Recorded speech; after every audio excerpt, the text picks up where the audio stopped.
இப்போ நம்ம potato cutlet பண்ணுறதுக்கு நான் 4 உருளைக்கிழங்க வேக வச்சு தோல் உரித்து எடுத்திருக்கேன். இப்போது இதை நீங்கள் ஸ்மாஷ் பண்ணிக்கிட்டாலும் சரி இல்லை திருவிக்கிட்டாலும் சரி, நான் வந்து திருவிக்கிறேன். ஏன்னா அப்படின்னா ஈவனாக இருக்கும், அதனால் நான் வந்து திருவிக்கிறேன். உங்களுக்கு வந்து நல்லா ஸ்மாஷ் பண்ணுறதை விட இது வந்து பெட்டர் திருவுறது, அதனால் நல்லா திருவிக்கோங்க. இப்போ பாருங்கள், நல்லா துருவி எடுத்தாச்சு. இப்போது இதில் நான் வந்து ஒரு 4 டேபிள் ஸ்பூன் பிரெட் க்ரம்ஸ் சேர்த்துக்கிறேன். பிரெட் க்ரம்ஸ் இல்லை அப்படின்னா வீட்டில் ப்ரெட் இருக்கும் இல்லையா, அந்த ப்ரெட்டை நல்லா சின்ன சின்னதாக பொடிச்சு மிக்சியில் போட்டு பொடிச்சு எடுத்துக்கோங்க. இது வந்து எதுக்கு அப்படின்னா கொஞ்சம் அந்த ஈரப்பதத்தை எடுக்கிறதுக்காக. ஸோ கொஞ்சமாக பிரெட் க்ரம்ஸ் சேர்த்துக்கிறேன். ஒரு 4 டேபிள் ஸ்பூன் வந்து கார்ன்ஃப்ளவர் மாவு சேர்த்துக்கிறேன். கார்ன்ஃப்ளவர் மாவு இல்லைனா அரிசி மாவு, இது ரெண்டில் ஏதாவது ஒன்று கூட நீங்கள் சேர்த்துக்கலாம். ஃபைனாக சாப் பண்ணி வச்சுருக்க வெங்காயம், சாப் பண்ணி வச்சுருக்க கொத்தமல்லி புதினா ரெண்டுமே, ஒரு பச்சை மிளகாயை நல்லா ஃபைனாக சாப் பண்ணி வச்சுருக்கேன், அதை சேர்த்துக்கிறேன். இஞ்சியை சின்ன சின்னதாக நறுக்கி வச்சுருக்கேன், நீங்கள் வேணும்னா துருவி கூட எடுத்துக்கலாம்.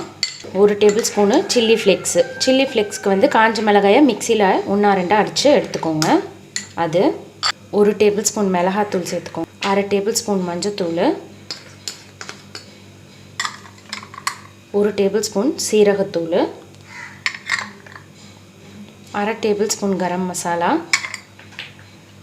அதுக்கப்புறம் 1-2 பொடிச்சு வச்சுருக்கிற தனியா, இதையும் மிக்சியில் போட்டு 1-2 பொடிச்சு வச்சுக்கோங்க.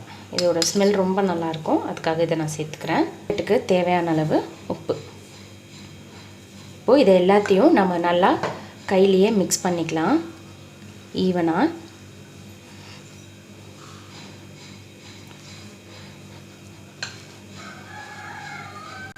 இப்போ பாருங்கள், எல்லாத்தையும் நல்லா ஈவனாக மிக்ஸ் பண்ணிட்டோம்.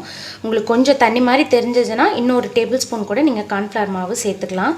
ஸோ இப்போ இது எல்லாத்தையும் நம்ம ஷேப் பண்ணிக்கலாம். இப்போது கையில் கொஞ்சமாக நம்ம எண்ணெய் விட்டுக்கலாம். எண்ணெய் விட்டு கையை கொஞ்சம் நல்லா தேய்ச்சிக்கோங்க. ஏன் அப்படின்னா நல்லா ஒட்டாமல் வரும். ஸோ உருளைக்கிழங்கு வந்து பிரட்டி வச்சுருக்கோம் இல்லையா, அதை எடுத்து இப்படி நல்லா உருண்டை பிடிச்சிக்கோங்க. உருண்டை பிடிச்சிட்டு உங்களுக்கு எந்த ஷேப்பில் வேணுமோ அந்த ஷேப்பில் நீங்கள் இதை எடுத்துக்கலாம். நான் வந்து இப்போ ஃபுல்லாக ரவுண்ட் ஷேப்லேயே எடுக்க போகிறேன். ஸோ ஒரே மாதிரி எல்லாத்தையுமே இந்த மாதிரி பாருங்கள் அழகாக வந்திருக்கு. ஸோ இங்கே பாருங்கள், எல்லாத்தையுமே உருண்டை பிடிச்சி இப்படி ரவுண்ட் ஷேப்பில் எடுத்து வச்சாச்சு. அதுக்கடுத்தது பிரெட் க்ரம்ஸ் இருக்குது. இப்போது இதில் நான் அந்த கோட்டிங்காக ஒரு 2 டேபிள் ஸ்பூனு மைதா சேர்த்துக்கலாம். சேர்த்துட்டு கட்டி இல்லாமல் இதை வந்து நல்லா தண்ணி ஊற்றி கரைச்சிக்கோங்க. கொஞ்சம் திக்காக, ரொம்ப தின்னாகவும் இருக்கக்கூடாது, ரொம்ப திக்காகவும் இருக்கக்கூடாது. ஸோ ஒரு நல்ல பேஸ்ட்டாக இதை வந்து நல்லா கலந்துக்கலாம். இப்போது இந்த கோட்டிங் பேட்டரை கலந்தாச்சு. இப்போது ஒரு பீஸ் எடுத்து இந்த மைதா மாவில் நல்லா டிப் பண்ணி எடுத்துட்டு பக்கத்துலேயே பிரெட் க்ரம்ஸில் நல்லா கோட் பண்ணிடுங்க. நல்லா ஒட்டுற மாதிரி நல்லா கோட் பண்ணிவிட்டு எடுத்து ஒரு பிளேட்டில் வச்சுக்கலாம்.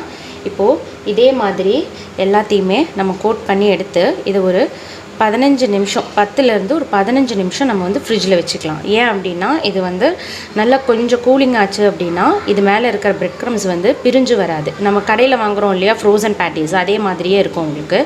ஸோ ஒரு 15 நிமிஷம் இதை வந்து நம்ம ஃப்ரீசரில் வச்சுக்கலாம். இதே மாதிரி எல்லாத்தையுமே ரெடி பண்ணிக்கலாம்.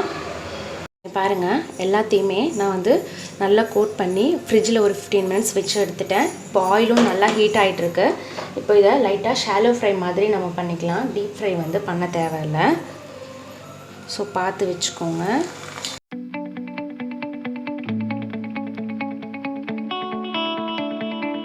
இங்கே பாருங்கள், 2 பக்கமும் நல்லா திருப்பி விட்டு நல்லா கோல்டன் ப்ரௌன் கலரில் ஃப்ரை பண்ணி எடுத்துக்கோங்க. நம்ம வந்து ஃப்ரீசரில் வச்சு எடுத்ததுனால இங்கே பாருங்களேன், அந்த கோட்டிங் வந்து கலண்டு வரல கட்லெட்லேருந்து. ஸோ அது அப்படியே நல்லா கோட்டாக இருக்கும், நல்ல ஒரு கிறிஸ்பி கொடுக்கும், உள்ளே நல்லா சாஃப்டாக இருக்கும். ஸோ கண்டிப்பாக இந்த ரெசிபியை நீங்கள் உங்கள் வீட்டில் ட்ரை பண்ணி பாருங்கள். அதே மாதிரி எண்ணெயும் வந்து அதிகமாக குடிக்காது. ஸோ கண்டிப்பாக இந்த ரெசிபியை நீங்கள் உங்கள் வீட்டில் ட்ரை பண்ணி பார்க்கணும். ஸோ அவ்வளோதான், முடிஞ்சிருச்சு.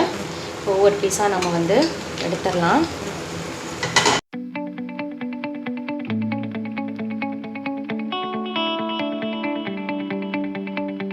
ஸோ நம்மளுடைய சூப்பரான பொட்டேட்டோ கட்லெட் ரெடி.